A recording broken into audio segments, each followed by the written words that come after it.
The TOEIC reading section is 75 minutes with 100 questions. Incomplete sentences, 30 questions. Error recognition or text completion, 16 questions. Reading comprehension, single passage, 29 points. Multiple passages, 25 points. Question types. In each test, there are 10 specific question types. By knowing what type of question it is, will make it much easier to answer. Vocabulary. The word in paragraph 2 is closest in meaning to. Facts. According to paragraph 4, what? Which of the following? It is stated in paragraph 4 that. Negatives. All of the following are mentioned in paragraph 3 except. Which of the following is not mentioned? Meaning. What can be inferred from paragraph 5 about? Paragraph 5 implies that. Paragraph 5 suggests. Author's intent. In paragraph 6, the author discusses in order to. Why does the author mention? Simplify a sentence. Which of the sentences below best expresses the essential information in the highlighted sentence in paragraph 4? Insert text. In paragraph 2, there is a missing sentence. Where would the sentence best fit? Reference. The word in paragraph 1 refers to. Summary. An introductory sentence for a brief summary of the passage is provided below. Complete the summary by selecting the 3 answer choices that express the most important ideas in the passage. Organization. Complete the table below to summarize information about in the passage. Match the appropriate statements to. By practicing these questions, you will have clarity on how to find the best answer. Make sure to read each question carefully. Pay special attention to any specific instructions. Before taking the test, make sure you understand each question type and the strategies for answering them. To measure your progress, take a few practice tests. After checking your answers, take some time to analyze the incorrect answers. Keywords and modifiers. Don't meticulously read every word in a test. Instead, focus on keywords. This is not a test to see how well you can read each word. Rather, skip words that are unimportant and search for answers. Keywords are important words in the question that can help students find answers quickly. What are keywords? Keywords are almost never prepositions, under, in, or articles, a and the. Keywords are almost always verbs, nouns, or adjectives. Proper nouns are almost always keywords. Proper nouns are words that identify a specific person, place, or thing. For example, city is a common noun, but New York City is a proper noun. Also, in multiple choice, students can eliminate wrong answers by paying attention to modifiers. What is a modifier? A modifier is a word, usually an adjective or noun, that changes the meaning of the head noun. The wrong modifier can change the significance of a statement. The best way to understand is to look at a few examples. This event had a tremendous impact. This event had some impact. This event had almost no impact. As you can see, modifiers are an easy way to make a possible choice incorrect. All you have to do is change a single word and it changes the entire meaning of the sentence. This is one of the infamous trap answers in IELTS, TOEFL, and TOEIC tests, so be sure not to fall for the modifier trap. There is a huge difference between tremendous impact and almost no impact. Look for extreme modifiers that tend to make the question false. Extreme modifiers such as always, all, never, or only make it more likely that the question is false. Here is a list of extreme modifiers. All, none, best, absolutely, always, never, worst, absolutely not, only, nobody, everybody, certainly, invariably, no one, everyone, certainly not. Look for clue words and numbers. If 2 answers are opposite, one is probably correct. Answers with the following words are usually incorrect. Always, never, all, must. Qualifying words tend to make a question true. Qualifiers seldom, often, many increase the likelihood that a statement is true. Qualifiers include words such as usually, frequently, often, sometimes, some, seldom, many, much, probably, a majority, most, might, a few, may, unlikely. Look for grammatical clues between the question and the choices. For example, the question and the correct answer often have verbs of the same tense and have nouns and verbs that agree. Underline familiar words or phrases from the lecture or textbook. Be aware of degrees of correctness. With numbers, one choice is usually too small or too large. These choices may be eliminated. Word parts. In addition to learning academic vocabulary, it is beneficial to learn the parts of a word. For example, the prefixes, suffixes, and roots of words. Word roots are the core or base of a word, carrying its fundamental meaning. They are usually derived from other languages like Latin or Greek. Many English words are built upon these roots. By understanding the word roots, you can decipher the meanings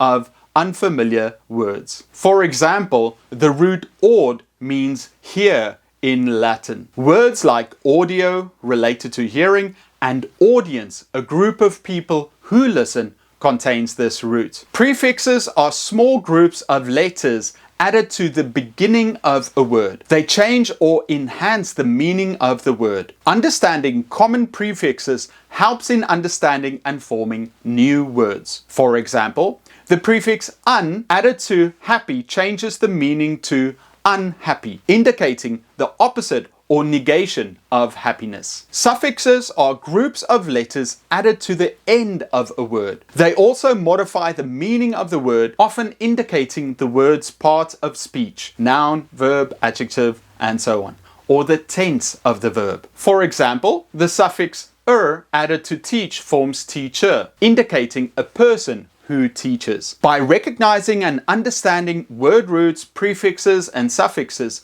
you can break down unfamiliar words into smaller parts and comprehend their meanings more easily. This knowledge also helps in building your vocabulary and forming new words by combining different word parts. Some more examples include circum, go around, circumvent, dia, through, diameter, ex, out of, exposure. Negative words or prefixes complicate the statement. The prefixes un, in, mis will alter the meaning of the statement. I put a list of word parts in the description which you can download for free. Paraphrasing. During the test, there are some difficult words that they might use in the text, but use a synonym when asking a question. Some examples include historical sites, tourist attractions, hotel, accommodation facility, on a website, through the internet, online, venue, place or location, phone number, contact information, contract, agreement, additional fee,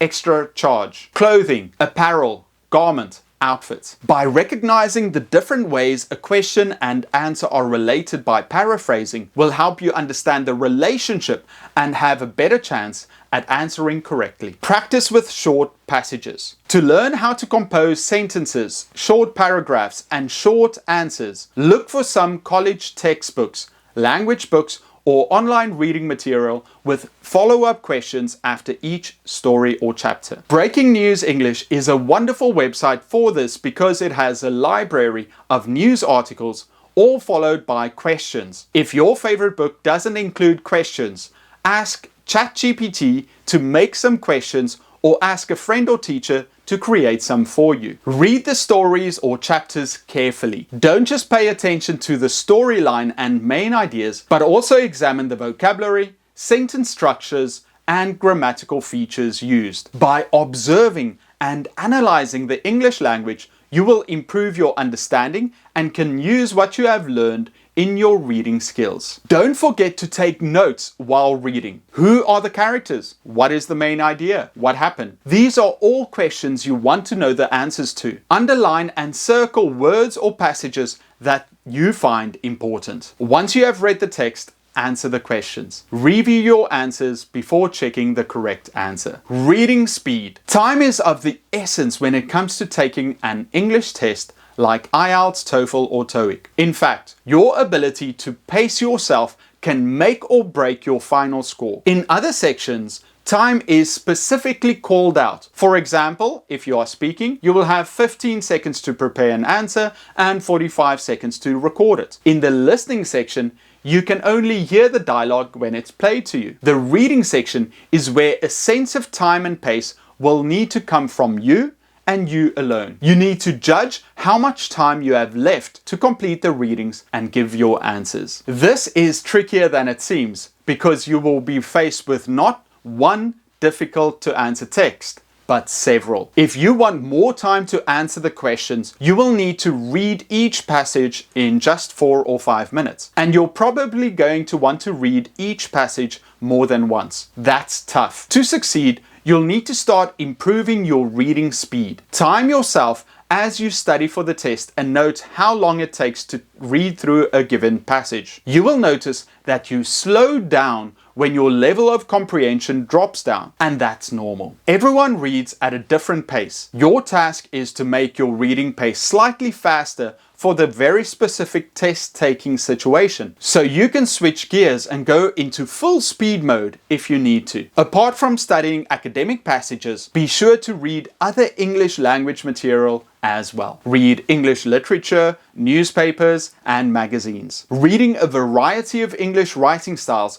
will help improve your reading speed, comprehension speed. Once you have worked on your reading speed and are comfortable speed reading a complex English passage in less time, you are ready for the next step. Now you need to learn how to remain calm and avoid stressing out when you encounter an unfamiliar word. The reading section will be full of challenging words that you have not seen before. They put in challenging words that you probably don't know on purpose. The reading section will ask you to deduce meaning and infer information from words you probably don't understand. This is what the reading section is actually testing. Not your ability to memorize a dictionary before the test, but your skill at dealing with vocabulary words that you don't know. Not knowing a word is not only normal, but is expected from speakers of English as a foreign language. When you stumble across a word you don't understand, your first reaction might be to check Google Translate or consult a dictionary. When these tools aren't available,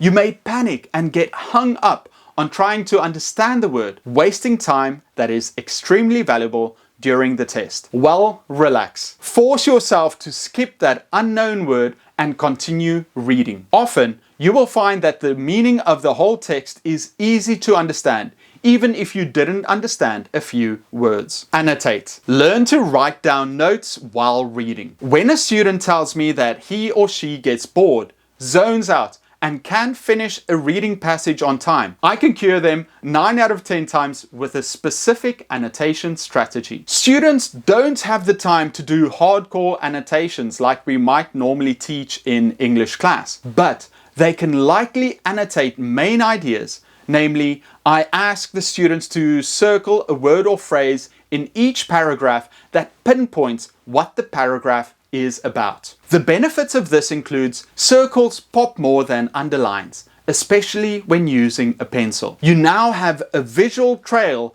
of the structure of the text. The passage is now easier to skim when going back to find a text-dependent answer. Now that you have been actively paying attention for the main idea, filtering out things that are less important, and can now answer main idea multiple choice questions more easily. Annotating also causes less zoning out due to active reading, and fewer minutes overall spent reading due to better focus. In addition to circling keywords, try to only underline whatever you feel is important. Many students underline too much so that they have difficulty seeing what's important. Context. Scan the reading content. Scanning the content is the first step that you need to do on the reading part of an English test. The second step is to identify the topic of the content and pick out specific details. Next step is to find the keywords in the text and summarize the main idea of content. Find the synonyms. Improving English vocabulary skill is an essential factor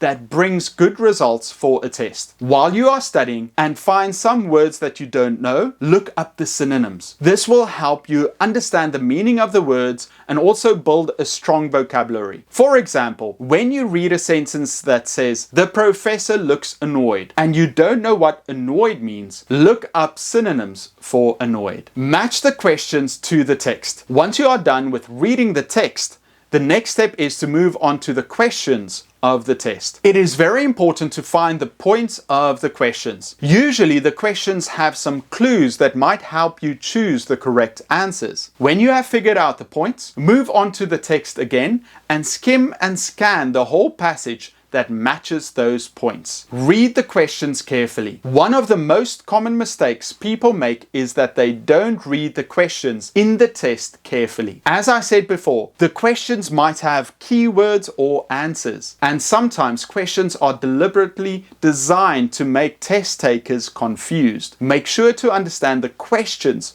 with precision. Trust your instincts. Sometimes students will become confused between a right answer and the best possible answer. When they find a right answer, it literally means that there is only one correct answer.